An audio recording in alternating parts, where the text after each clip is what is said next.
Oh, dude, I'm traveling. Dude, this is Q's travel setup. This is my travel setup. It's All right. the no pants, handheld mic.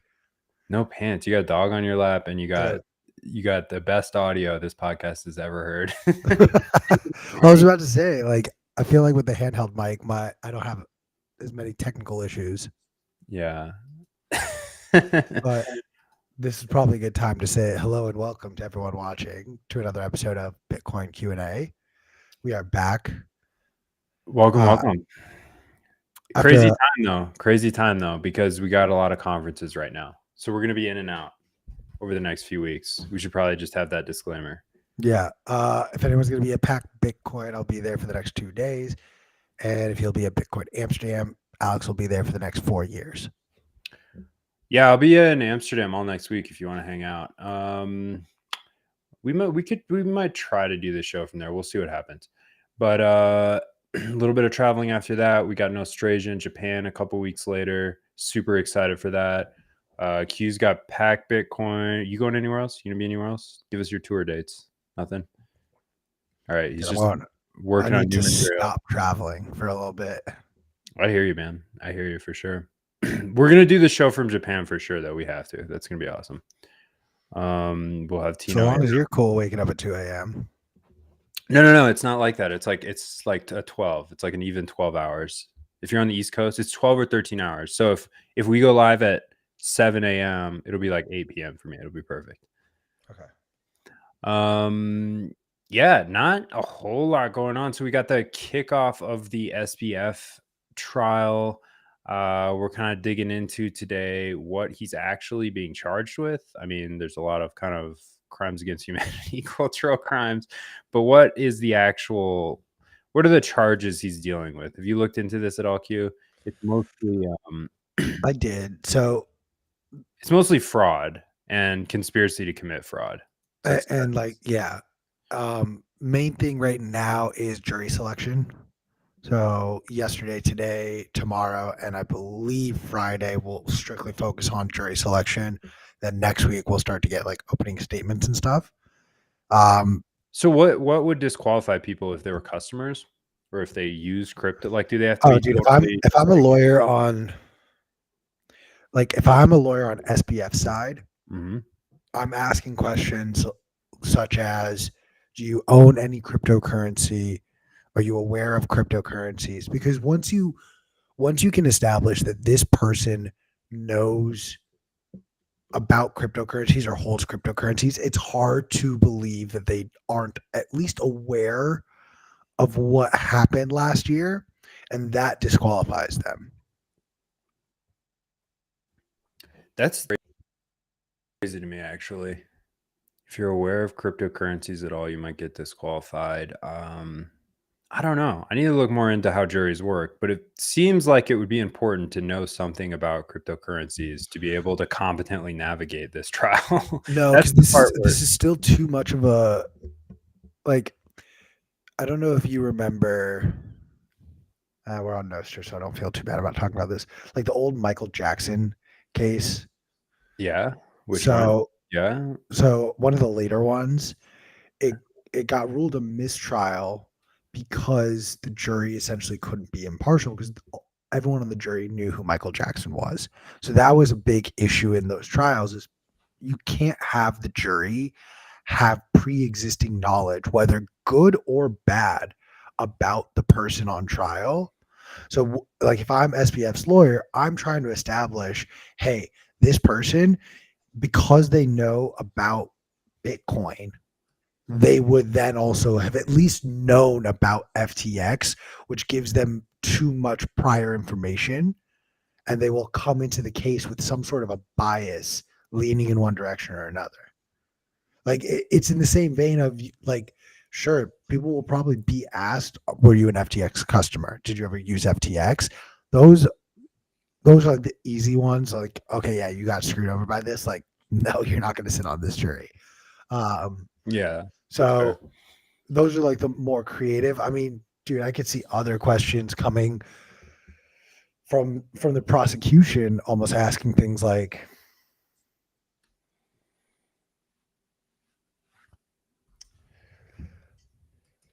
like, how do you feel about bank bailouts? How do you feel about um You have to just be totally fiat cucked to do this trial. no, Yeah. but like You have to be totally captured and surveilled and also not know what's going on at but all. high key, that's exactly what serving on the jury is. I had a I guess. boss. I haven't done it. Have you done I've it? I never haven't been served on on a the jury. jury. I should probably not admit that. I've never received a jury summons. Never in my life have I gotten one. I've had summonses. I got to like the last round of being put into a murder trial pool, and then I got disqualified. I don't know why. Nice. I had an old Yeah. boss who essentially like kind of jovially, but his co-department head had been out for 2 weeks because she got roped into serving on a jury. And then he was like kind of Mhm. annoyed that she was still out serving on jury duty. And so he literally walked around the office and was like, all right, there's a new rule. You have to be smart enough to get yourself out of jury duty. And if you end up getting put on a jury, you're fired. And then literally just walks out of the room. And I was like, oh. That's And this is funny. like a lawyer who went to an Ivy League law school, has like worked cases, and he's saying, if you can't get out of jury duty, like that's a reflection on your intelligence. Well, let's talk about the more interesting person who's on trial right now, Donald Trump. What do you think about Well, this? He's being charged with like 400 well, felonies. Like, before we go there, I want to pull the thread on SBF a little bit more. Did you watch the Michael Lewis interview on 60 Minutes? oh my god, dude. Yeah, this guy, he's playing for the wrong Bro, team. This guy's totally captured, man. I mean, he must how much money did he receive from had SBF? to be tens of millions. Had to be. Dude, what kind of like profiling? I mean, he's like other than the billions in fraud, this is a legitimate above board business. Like, if you just take out all the wire fraud and misappropriation of customer assets, they had a pretty good thing going. Like, I okay, mean, Michael Lewis. honestly, but by the time I finished it, my takeaway was that Michael Lewis like views himself, and SBF may also view Michael as some sort of like a mentor relationship, and I Yeah, definitely yeah. saw that coming out in certain moments, but I also just it lacked. Well, you want to be friends with your biographer. Well, I mean, yeah, if it's you're writing a biography about me, but like as a journalist, you should remain so independent that not a it journalism's not real. This is my I mean, this is my you have a conclusion. lot of yeah, that's not real. That I sometimes just roll my eyes. I'm like, I just woke up half an hour ago. I don't have the bandwidth to argue with you on this. All right, fine. But I will tie it back to Donald Trump in that, to your point, they even were talking about how Donald Trump was potentially going to be like SBF was vetting not how much to donate to Donald Trump's campaign, but how much to donate to this man to get him to not run. And the number that they came back to him with was $5 billion. And Michael Lewis is like, yeah, I think Sam was going to pay that. I kind of like that deal. I would take $5 million not to run for Billion with a president. B. Yeah, yeah. Sorry, I just mispronounced it. But the reason that that's interesting is that's approximately double what we're being more than double what we're told Donald Trump's total net worth is, which I actually have a hard time believing. I was thinking about this yesterday. Like, do you think any of these like 400 people on the No, Forbes wealthiest people that can't be anywhere near their real net no, dude, worth? it's like notorious. Dude, they must spend it's notoriously off, right? Because they must spend millions a year obfuscating most of their offshore wealth. Like, I think most of these men and women are far richer than it shows. No, So so I think go ahead. if you've ever read the book The Invisible Billionaire, it's about Daniel K. Ludwig, who Yeah, yeah, for a yeah. period of time was the richest man in the world. Mhm. And the journalist author who's like writing all of this up is talking about, this year was the year that Daniel made the Forbes wealthiest people, but this is the amount they listed. And then he like shows like, okay, and these are the 5 bank accounts he had in the Cayman Islands that are combined worth more than what Forbes had listed. And then like goes on to this whole rant talking about how Forbes is notorious for underreporting people because the uber rich, to your point, are so good about sheltering and they want to hide. They don't want you to know They exactly do. how much they have. So they make their calculations live, apparently, which means they're just accessing financial data that's publicly available, which means public equities that these people hold or have, some sort of or or yeah, some estimates sort of of like outside the stake. last private market round they raised. Yeah. Sure, they can factor all that into it too. I don't know, man. Interesting Or, game. So I think Donald Trump actually has succeeded in part by his ability to play like doggy, like playing it up how rich he is. When in actuality, I bet he's a lot richer than that dude. Like they like to make him out uh, to be like he's on his last legs. You know what I mean? But I don't really think that's the case. I think if I've learned anything about the debt-based financial system that we live in over the last 12 months, it's that both sides are correct, and it's just a question of what type of asset you would prefer to hold. What do you Um, mean both sides are correct? so What do you on mean? the one, so on the anti-Donald Trump side, um, they are right in the sense that he is highly leveraged. Like he doesn't buy his buildings in all cash deals. He takes out mortgages and But this loans. is this is the only measure of wealth today. Wealth in a society today is a measure of how much how much debt you have access to. Well, Greatest example is I Elon. actually I don't agree with that because on the inverse of that, Mhm. let's look at the richest man in the world, Elon Musk. Yeah, all A built majority, on debt. He doesn't buy things outright. but a majority of his wealth is held in equity of Tesla. It's held in the ownership of his SpaceX It is now, but company. all of that was funded through debt. Right. Debt to It an investor. started as debt until it became successful, Yeah. and then it transitioned to being a pure asset. Donald Trump is like the degen leverage trader who just keeps leveraging up and up and up. Every single time it's like, Yeah. oh, we're cleared on this debt. All right, let's go re-leverage at this level. Yeah. So in a debt-based financial system, Donald Trump is wealthy. But if you want to look at finances from the aspect of like how liquid are you, how long of a runway do you have if everything shuts down, Right. that side of the argument is absolutely correct that no, Donald Trump is like he's so screwed because Well, even for beyond I those mean reasons, theoretically he could sell everything and then sure, but well, they won't I let it. They're Mar-a-Lago. We could buy Mar-a-Lago. I mean, 10 $10 million apparently. Um, dude, I'd be down to buy Mar-a-Lago for 10 million. We should get a group together and do that. well, I guess my point on this whole thing, just to put a bow on it, is it's going to be really interesting the next few years as more and more people can obfuscate their wealth and basically participate in what is the moving goalpost of money laundering. But there's nothing the government can do about it in terms of self-custodied peer-to-peer Bitcoin. There's nothing they can do. So I think you'll have more people that can be, quietly successful, quietly accumulate. You'll have people that do the other thing too, and then they get in trouble. Turns out they weren't paying taxes on their bitcoins. This whole thing, they get in a lot of trouble. But I don't know. It's kind of interesting. I think they're really going to have a hard time revisiting, or they're going to be putting a lot of people on trial. Like especially with all these like new IRS agents for tax fraud, for mixing coins. They're going to make that illegal at some point for sure.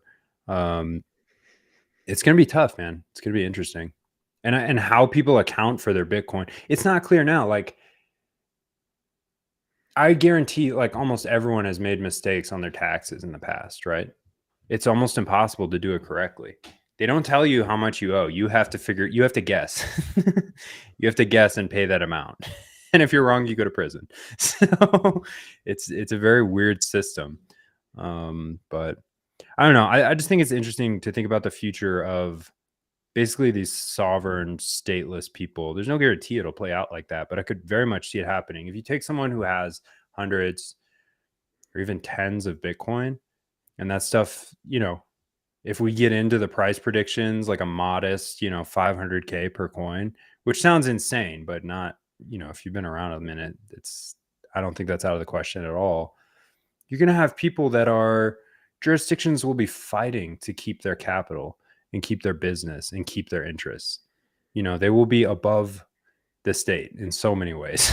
Well, I would even go so far as to say it won't it won't take the moment for Bitcoin to be worth a lot in fiat terms for the state to make those moves. I think the state, by doing things like hiring a bunch of IRS agents, is already taking that action and taking those steps. California is the perfect example of, hey, we we are going to tax our citizens up to wazoo until finally they just get fed up and leave. And you see this exodus of not just people, but dollars and businesses just opting out because there are other jurisdictions with better tax rates. Like this is going to be an issue over the course of the next decade for sure. Absolutely. I mean, we were talking about it before the show. I think within 10 years we probably all three leave the United States and disappear from the internet because we have to. You have to. You have to. Dumbest thing we could be doing right now is recording ourselves on the internet talking about money and Talking about money laundering. yeah. Yep, this is definitely the clip they're going to use at my trial. Hi, Mom. I told you a guy on the street came up to me. He's like, "You're the crypto guy." I was like, Jesus Christ. I was like, I'm deleting everything, bro. Bro, I had that happen one time, just like walking around like near my parents' house. Yeah. And my girlfriend was like, "Oh wow, like you're like still really famous." And I was like, "Fuck, this is bad." Yeah, micro celebrity with niche. It's like Yeah, a super niche, small. Well, the and then problem is the within people niche. of that community are crazy. They're crazy people. They're they're cult followers and adherents. So that's the issue I have with it. And I always run into them in jujitsu class. It's always, maybe one or two out on the street, but it's always someone showing up to jujitsu. And now I feel like I have a target on my back. Like this person knows who I am. I don't know anything about them. The information is asymmetrical here. And I don't know if they lost all their money following like our shitty advice or what. You know what I mean? They just might be here for your tens of millions of Bitcoin right now. They're always crypto people though. It's never. I don't know if I'd have to think about that if I've ever run into like a Bitcoin maxi in real life, just like in the wild, like met someone, started talking to them, and then realized they are also Bitcoin only. I don't think that's ever happened.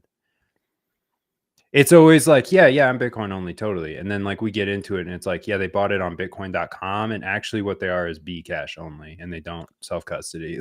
Like that's happened before where you dig into it and you find out like, no, they got totally railed. They bought it on crypto.com. They're staking it. They have no fucking idea what's going on. Like, did they at least take your criticisms well, or did they get super defensive? No, I don't like to criticize people, man. I'm just happy that they're You don't like to criticize people? in person. Not really. I'm not trying to get in some kind of conflict with a stranger. Like, no, I'm happy that they know what it is and we can chat about something. You know what I mean? And maybe push them a little bit, be like, yeah, but those aren't really decentralized technologies. Like you're gonna get disenfranchised. That's the history of every shitcoin ever. And then we can get into it a little bit. But I told you the last time I tried to actually talk some sense into people, we got in an argument at that restaurant and a couple left. Anyway, back to the show. I can't imagine you saying something to upset someone so much that they have to get up and leave. I can't either. It was I don't know what I said. I do know what I said. I said that you can accept that Bukele is a dictator, but also that he has done things that are good. Like there are bad people that do things that are good, and they couldn't stomach that. People are only good or bad, apparently. You're really thinking about this? No, I'm like, it just sparked in my head like a discussion I got with Stevie's brother recently about Hitler. Oh yeah. No, that's like the extreme test of this, right? And if you want to test your idea out on an extreme, you got to read My Struggle, not Hitler's My Struggle, not Mein Kampf. It's like Mein Kampf, the Swedish version, or the Norwegian version by Karl Ove Knausgaard. This guy wrote 10,000 pages about his life. He's like the modern day Proust. And basically at the end, he has to come to, like, as he's writing the book, he starts to get into legal trouble and trouble in the public realm for calling his book My Struggle. And so that's coming into it, and he finally has to address it. I don't know, it's like book like 8 or 9 or something. So he goes on like a 400 page. He read like everything there is to read about Hitler, read a book about like every single day of his life, and just like goes on to describe like the complexity of it, and really pairs it like how I'm not defending the guy in any means, but like it was a human. So he had like virtuous aspects to him too, and like aspirations and like beauty and like art and all this crazy. And it's just, dude, it's a mind warp. I highly recommend that read. It's crazy. Because like just paired against the evil, it's like you don't want to see it. But that's like the virtue of a non-player character. It's like I don't want to get into the details. Whoa, people are good or bad. Like I don't want to seek any kind of truth or nuance here. You know what I mean? Cryptocurrency uses energy, bad. Bitcoin, bad. Bukele, bad. But I don't know. I'm not really a fan of that like kind of blind ideology stuff. So that's where we get into with Maxis a lot too, though, right? Totally. It goes back to like the age-old question of when did asking questions become illegal? And it was roughly post World War II during the Cold War. Like that's when starting to ask questions really became illegal in this country, in my opinion. When asking questions became illegal. What do you mean? Like I just keep referencing Oppenheimer a lot because I Mhm. think the quote that stuck with me was, all right, Rudy, enough. Was that conversation when he's talking about like, oh, why are you still going to these communist meetups?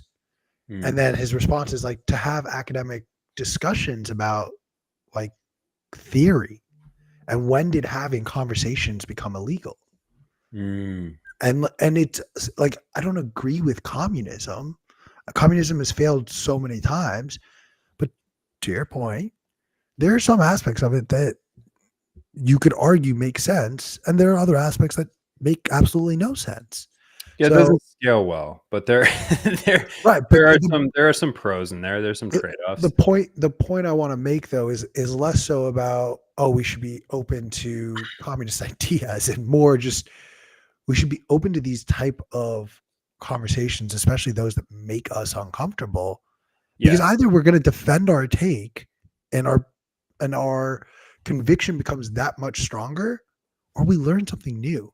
But this ego battle is Well, this is a result of like the American education system too, because we have no ability to rationalize things. We had never had to prove why we think what we think and back it up with like hard facts, really. I mean, maybe if you got into the hard sciences, you'd get there a little bit, depending on who's writing your grant checks, but it's not a feature. I mean, having attended school both here and in Germany, I can tell you that the Germans are infinitely better at putting together coherent argument. It's even sentence by sentence, man. They're so correct. They're so direct. They're like brainwashed, rule following, like definitely lost country. But they can argue and they can rationalize, and that's not like a skill set that's comfortable for us. Like a lot of people, I mean, there's people that are like inherently good at it, and usually it turns, their parents are like lawyers or doctors or something. But like me, for example, I can't do that. Like I can't argue on my feet well at all.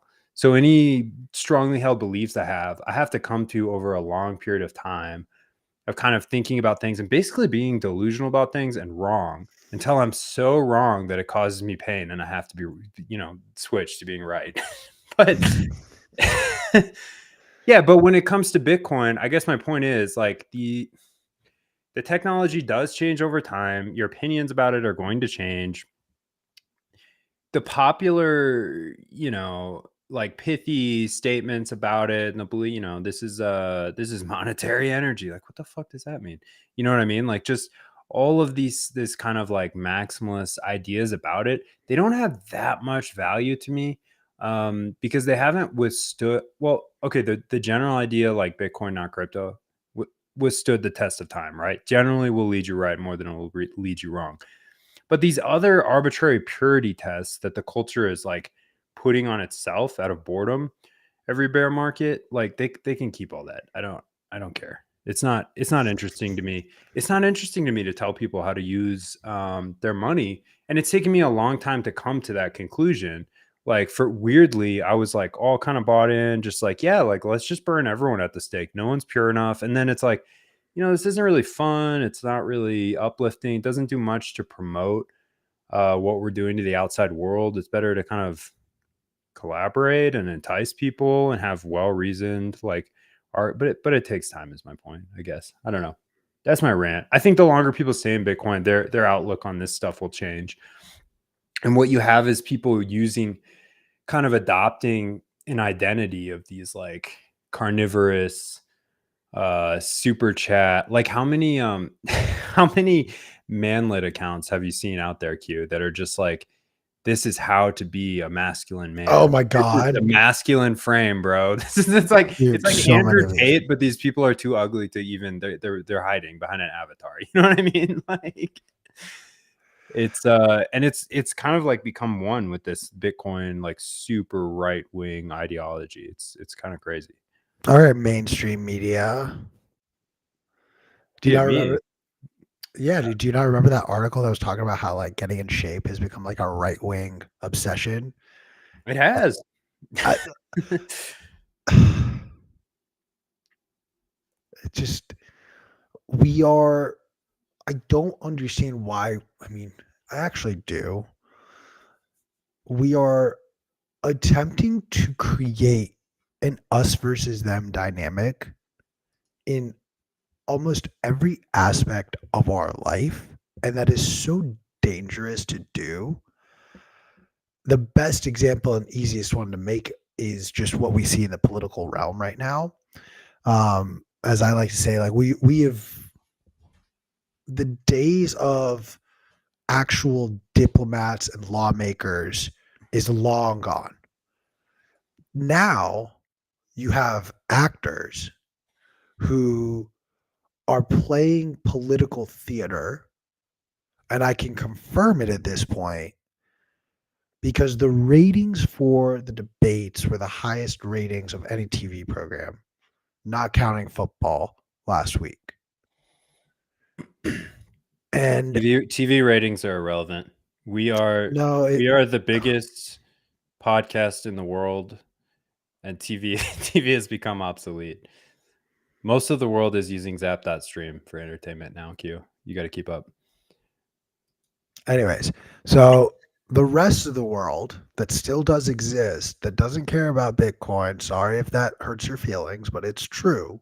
The vast majority of the world just doesn't care.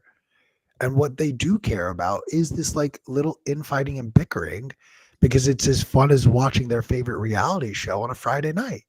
And that's where we are in politics. It's now something that really is just competing for eyeballs and ratings. And at its core, it's just become entertainment. Like when Yeah, I work, it's a content aggregation machine. It is infinite jest. If you're a fan of the old DF dubs, it's. Do you know who I'm talking about? no, Okay, cool. I was like, that doesn't add up. Yeah, so I don't know. I don't know where we stand with this. Do we want to get into a little more news? I kind of want to talk about more than well, we really strayed from SBF. Do we want to put a bow on anything with SBF? We're gonna keep covering this as it comes out. There isn't much happening right now. It's like oh, it's jury we, selection. yeah, we know he's I guess, guilty. Hopefully, the I'll, jury already knows he's guilty. all right, I'll ask you this. Yeah, I want you to put your lawyer hat on the spot. You only have 30 seconds. I If can you're the call my sister. She's a lawyer, but if you're on the prosecution of this case, like what are you trying to get? What jury do you want? Do you want a bunch of dudes? Do you want a bunch of girls? Do you want nerds? Do you want jocks? Do you want poor people? Do you want rich people? I want a bunch of young leftist. I want a bunch of people that are going to look at him as like the evil white man that's causing all the pain in the world, and then are just going to throw him in jail based on his Ooh. ideology. But I want that level of like, the rage. despise. That's, But the yeah, that's issue is, never going to give him a chance. They'll but never the issue with that is too many leftists like still love him do they. because he. The Oh, left leaning outlets, yeah, they're not. But dude, like Michael look Lewis. at the way Michael Lewis talked about him. Of Yeah, but like, those are people that are paid to love him. right, but I think it's important to recognize like These young communists, they don't like cryptocurrency. no, they don't, but a lot of them like effective altruism and they want to see that catch on. So to tear like that's just where my head goes. How many effective altruists do you think there are in the world? Like how big None, of a group? No, none. I'm just genuinely asking. Like I had never heard of it until SBF started. It kind of was in some of the fluff pieces coming out before the downfall. It's like, I oh, think he's an it effective I think it making. started with Bill Gates. It started with Bill Gates with the Gates Foundation and then his pledge to like not give his kids his wealth. Yeah, it's like a niche group of rich people and how they Yeah. want money. Yeah. It's like they're like, oh, we want to use all of our wealth to help the world while we also live off of all of this wealth and have all the creature comforts that like you couldn't even imagine having. But it's because we care about society, the world, and pushing it forward. Um, look, there's still a class of people that want to see rich people think like that. Whether that's right or wrong is not that's not the point of the conversation. It's just more I actually take the other side of it. I would probably say I want people who either are like MAGA Trumpers because they'll really hate SBF, or I want people who have been screwed over by the banking system. And I would just essentially pitch the whole thing as this man was running an unlicensed bank, and we already have rules established to prosecute people who do that. So this is not as confusing as the defendants want to make you think. Like this is a man who tried to operate an illegal bank. He committed fraud by operating an illegal bank. We have laws. There's precedent there. Open and shut case. I'm not going to rehash this today, but a little bit of issue with that description. But I want to shout out. We got a lot. Precedent. What? No. Precedent. The bank aspect of it, because I think you enter a bank in exchange with totally different ideas. No, you do. Right. You have a very different expectation of what is happening What'll to your happen to your money. wealth, how you're going to lose it. It's like what color of like how do you want to lose your money today? But it's more from a lens of like if I was the district attorney and I want to create a case, my case because if you have a bunch of members of the jury who have no knowledge of cryptocurrency, the way you confuse them is by talking about cryptocurrency. Let's see what happens. I'm excited. This is more, this is actually more legal trouble than I thought he would get into. So I thought the trial was going to be trial by media. No, I think he'll see the inside of a jail cell for a window of time. He already has. Yeah. I think he's going to prison at this point. But it's going to be interesting. I mean, it's kind of the gritty details that are fun. Like I had a lot of fun learning about how they fat fingered and almost blew up the the whole Alameda Research Fund multiple times. Oh yeah, just because people couldn't. They're so fucking drug addled. They couldn't add like a decimal point to their order books. Yeah, I want to shout out real quick. We got Carnage, My Path to Fire in the chat. They really went off with this right wing stuff. I don't know how to pronounce this username, but shout out to everybody. And what the hell, Carnage sending me 100K sats, sending Q 200K sats. Dude, we're gonna get you a house, buddy. We're close. I thought we were trying to get me a ticket to Nostrasia. Yeah, Carnage, for whatever reason, I can't choose a new Zap goal. So it's been a house for Q for weeks. Although every day I click get Q and tickets to Nostrasia. But also, Carnage, if you feel like helping me figure out how my Zap.stream should get up and running. Yeah, if you want to do customer support for your free and open source software, let's do it. I wanted to shout out the BitKey I probably should have loaded an image of this thing so you guys could see what we're working with here. But type in Bitkey Beta on Google and check it out.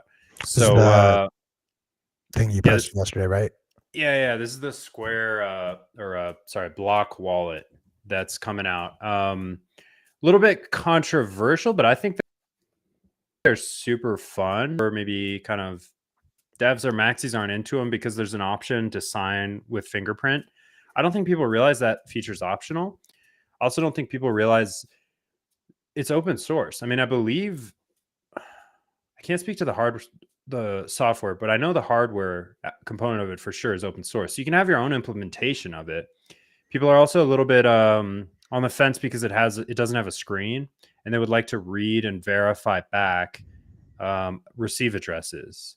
I kind of agree that's a pretty important feature, but I think the hardware market for Bitcoin wallets is so thin right now that we just need more depth and competition. And I'm really happy to see something like this come out. I mean, it's a super cool device.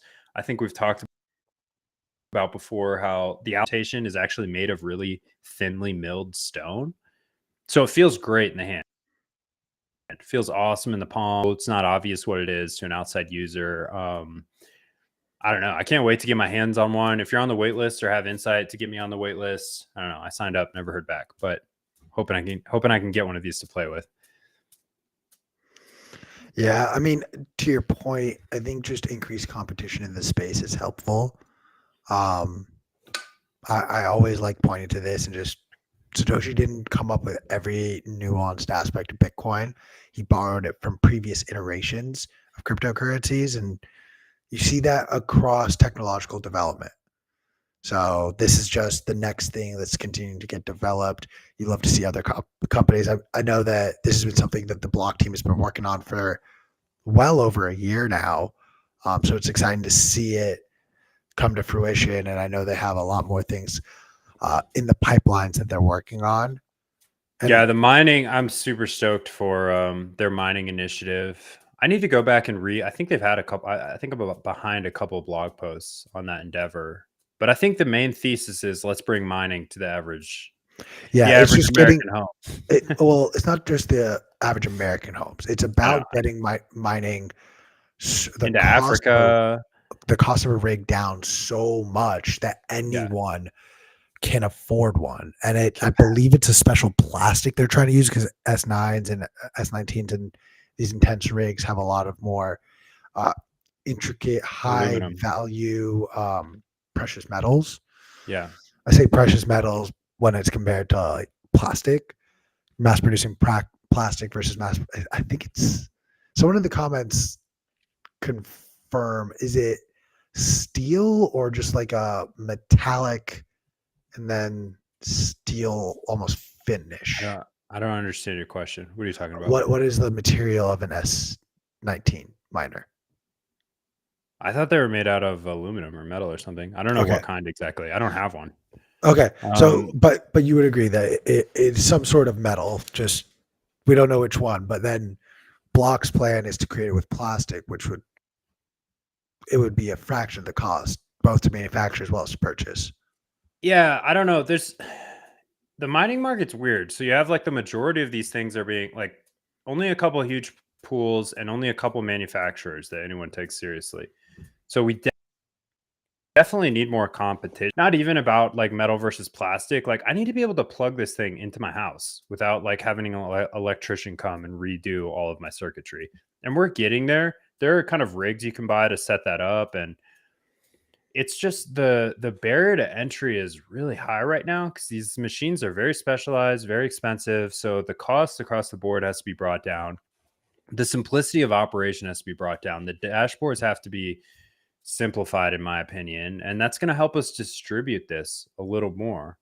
I don't know. I'm hoping in the springtime here to get into it, and maybe we can document that journey a little bit and we'll have more to say about it. But as I don't mind, I don't have much to say about it right now. Fair. Let's hop on over to some questions. Yeah. Oh wait, I did want to cover one more little story here real quick.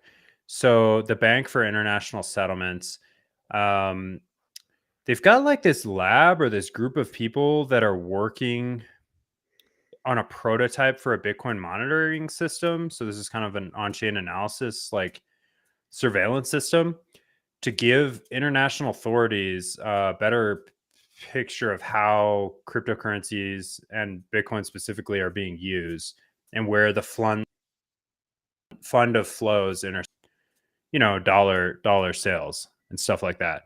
So yeah, the code name for this project is Atlas. It started at a Dutch central bank. See, I'm telling you, man, you got to watch out for the Dutch.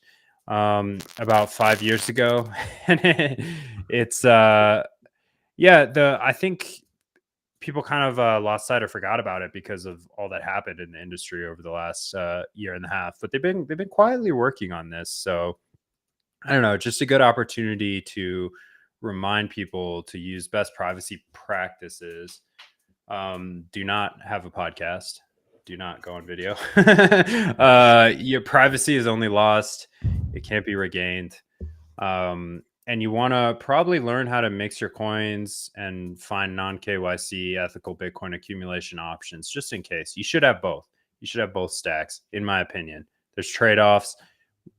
There's no reason for you to go with just KYC or just non-KYC Bitcoin, even in the same wallet if you want to, but not with the same addresses. You gotta label your. You can do it, no problem, if you're savvy. Like if you can label your coins appropriately, use your change appropriately. There's some things you got to take care of, but yeah, just a little piece to promote privacy here. Should use Nostro over Twitter, etc., etc. Cool. Questions? Let's hit it. All right. Pull it up. In what ways are DeFi platforms in collateral or liquidity? Have you ever used any of these kind of DeFi or a DEX? I'm actually way back, like I think in like 2020 and early 2021, when I was trying to play around a little bit more in the shitcoiny space. I like found a passphrase for my old like trust wallet too. Safe Moon Army, baby. Oh God. Portnoy had a long conversation about that, and then like within a week he got served and sued for it. I felt really bad. Yeah, I remember that. I tried to tell him to stick with Bitcoin only. It seems like he learned his lesson there a little bit. But there were all these Safe Moon advocates that were like coming around the edge of the stage, like yelling at him. Just like, dude, you made me lose all my money. And then other ones were like, no, you need to promote Safe Moon too. Like there's like some other version of it, I guess. But yeah, hilarious. Honestly, the Winklevi just ended up confusing him a little too much, in my opinion. Okay. I would say these DeFi. So to go back and really answer the question, either the DeFi protocols themselves have a stack of Bitcoin, or they're getting customers to deposit Bitcoin, and then think of it like a casino where you're showing up and you might not have any like liquid cash per se. So what you do is you go in and you take your iPhone, you give it to them, and they hold on to your iPhone, and then they give you a stack of their casino's chips. In a nutshell, that's what you're seeing in the DeFi space. I think that's the easiest way to really explain this out. You're essentially being given some sort of Chuck E. Cheese token or localized cryptocurrency. FTX was FTT. Crypto.com has their own version. Binance has their own version. So you see a little bit, and none of these are technically even decentralized exchanges. These are centralized exchanges. Decentralized exchanges still have either their own token, or sometimes you're going and getting whatever token you're trying to degen trade with. But ultimately, like Bitcoin is being used as this almost collateral that for whatever reason, either people are undervaluing from the lens of they're not getting their, I wouldn't say they're not getting the market rate for their Bitcoin, but they're just they're not valuing their Bitcoin in the way that you or I would by using it as leverage to then or as collateral to then go and get these Chuck E. Cheese crypto tokens.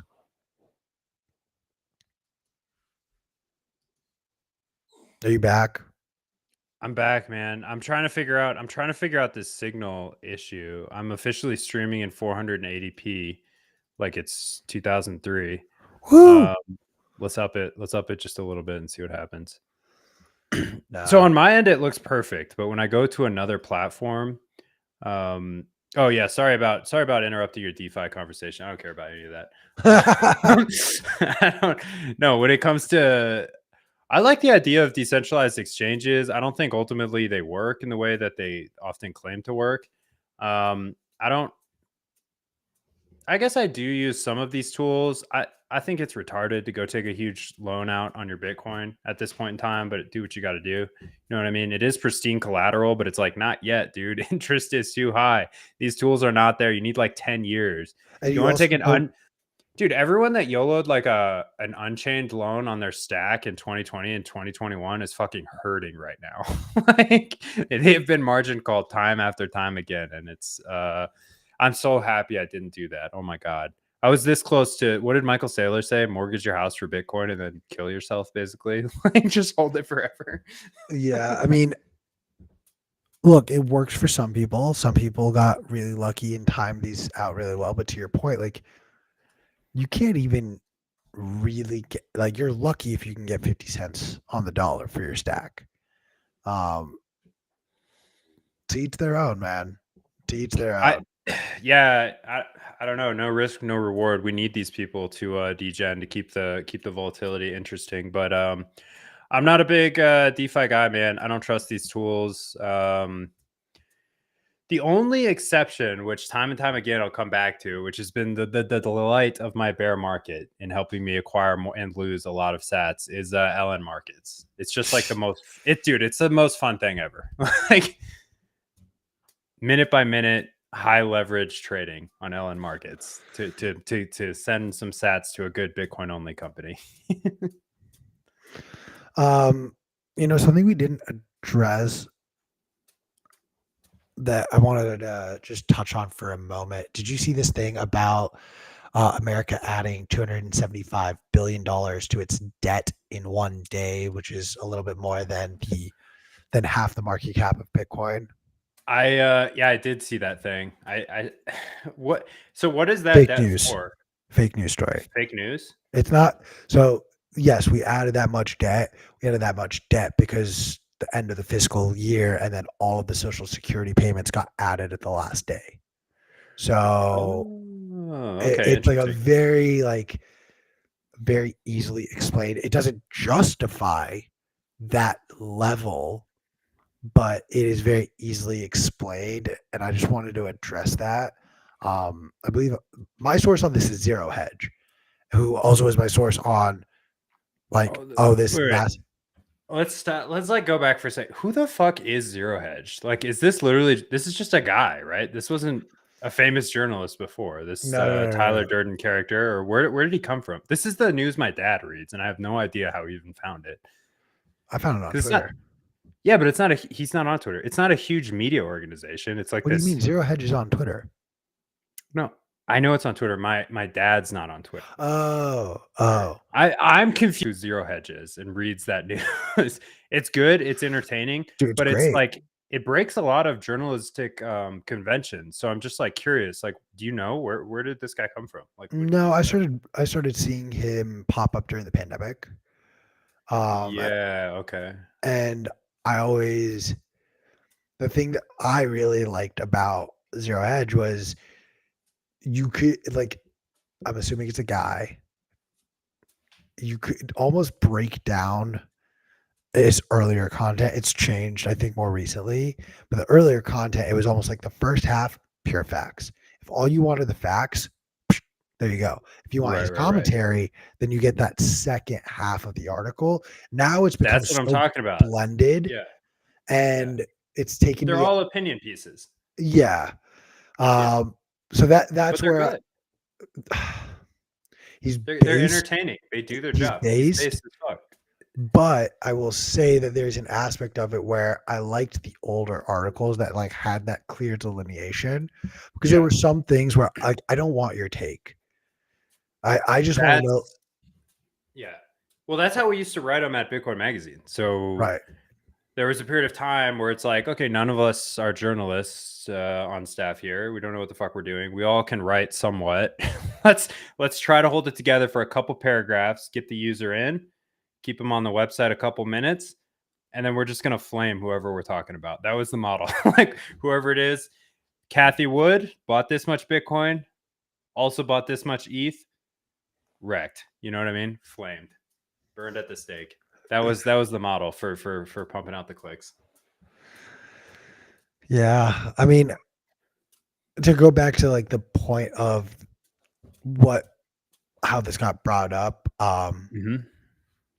what's really scary when we really pause and think about the fact that half the market cap of Bitcoin was essentially added to the US debt balance sheet in just a day. It should be a reminder that like this is just one piece of the broader debt doom loop. And as we continue to see interest rates rise, this is going to get uglier and more painful. Let's go into a theoretical world where Bitcoin has become some sort of standard. And how does debt look? Like how is debt not the restructuring of like all this fiat debt, but how does debt work on a Bitcoin standard, and what risks, if any, are alleviated in a Bitcoin standard society that still uses debt? There's no chance. This is a naturally occurring emergent phenomenon. I think we both agree it's debt is not going anywhere. No, There's a valid debt's use case existed for for debt. thousands of years. Yeah, okay. So that doesn't go anywhere. My issue, and this is where I just personally get stuck, the only logical way I could see both parties feeling incentivized to give up what I assume is your Bitcoin for collateral, or I'm giving up more tangible things where, like, the easiest way to look at this is a mortgage payment. Okay, well, the collateral is the house, Mm-hmm. but you're given a lump sum of cash to go and purchase it instead of So being. Bitcoin's going to become the collateral for what will No, still be a fiat based society. no. See, this is where my, like, let's talk theory for a second. Okay, Bitcoin is base money right now. We agree on that in this theoretical example you've given. I don't know. Yeah, we could say that for the sake of this argument, but I don't know if it's the case where like there's not going to be state currencies and other currencies. I don't think you can keep those things from existing. Fair. I would just say, like, I would like to at least establish that Bitcoin is an accepted form of money in this Base layer. hypothetical. Sure. Yeah. In this hypothetical, Yeah. because Yeah. The then banks are holding it. Yeah. Everybody's holding it. if that's the case, if we could just be really honest about this, like, no one's like, yes, you can go to the bank and ask for $100,000 loan and you put up a smaller amount of US dollars as collateral, but you're still on the hook for that full amount. And so where I get kind of stuck is, okay, if Bitcoin is base money, then it should theoretically be the money that you're getting from in this like debt transaction. Like, I'm going to put up this collateral and then I should receive Bitcoin back. But then if you're putting Bitcoin up, then it's what? Oh, I'm going to put 1 Bitcoin up and I'll get 10 Bitcoin back. And then I have to pay back this 10 Bitcoin balance. Where, excuse me, where can I put 1 Bitcoin up to get 10 Bitcoin back? This is the point I'm trying to make, is like, I don't think Bitcoin is the collateral in these scenarios. I think Bitcoin is the money that you get back. And I think the collateral becomes the things that we're more used to. Like, houses and cars, your business. I don't think so, because I think all of those things depreciate tremendously on a Bitcoin standard. I think the absolute collateral becomes Bitcoin, but you're not going to be able to get Bitcoin for Bitcoin. You're going to be giving up Bitcoin. Well, I'm not, but some people are going to be handing over Bitcoin, and they're going to get back fucking cuckbuck casino chips, whatever government shitcoin is happening, or CBDCs, and they're going to use, and then that's kind of the risk reward there. They're going to use those casino chips maybe to acquire more Bitcoin, maybe to acquire a house. By this time, I think the housing market's completely collapsed and is a lot kind of a shell of its former self. But in that scenario, Because like if you can go to, let's just say you go to a bank, you give them Bitcoin, and they give you cuck bucks that you're gonna then go to buy the house. Why couldn't you have not had that intermediary? Why couldn't you just go directly to buy the house with the Bitcoin? because it's not a great idea. It To depends buy, on the interest rates. It depends on the interest rates. no, dude, interest rates only matter if there's debt. If you have That enough is debt. Bitcoin's not debt. You can buy You a house all cash, and then you have You collateralize your Bitcoin. You're going into debt. I'm saying I would take, depending on the interest rates, you have to make a cost benefit analysis of whether or not you should buy this property with cash, or you can kind of defer this debt long enough for it to be more valuable to you. Because the last thing you're going to want to do is risk your Bitcoin or give it up outright. So rather than hand it over outright, I have the option to loan it out. Maybe I'll get it back, maybe I won't. It's a risk, but it's better than handing it over outright.